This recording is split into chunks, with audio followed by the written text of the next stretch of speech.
kabarin'ny mpanakanto.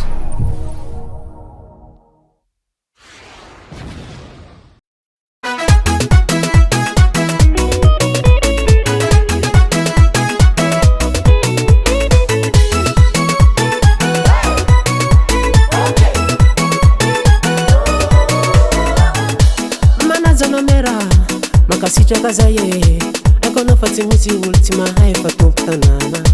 Tanora mavitriky sady mafaitena anao, mavitrika mandray andraikitra amin'ny tanànatsika.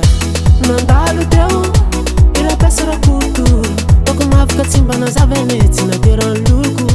Fa tonga anao zioty, tonga aniratra anasoany tanànatsika ty fanajana hoana. Zareo anakina sy mialona ny ataonao, azakivy am'izany anao mera.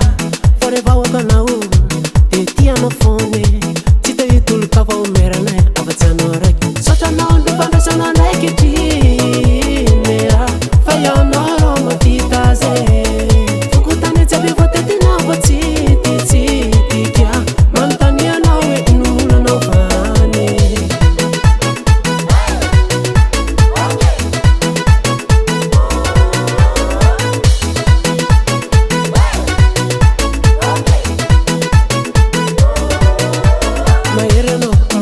Mera fanao io umaresange mayova ikantananatsika fa tonga anao amany olagna. Oke tsara tsiotrananao avitana kity sy andraikitra anao mera, avita iazaka amin'ny kominitsika ho mety malaly amin'ny plasy misy ana aharitry. Ea fisoranavo no atolotranao, fanekena sy azaho anao namoronako hira. Akory olonga manampy anao, makasitraka sy makate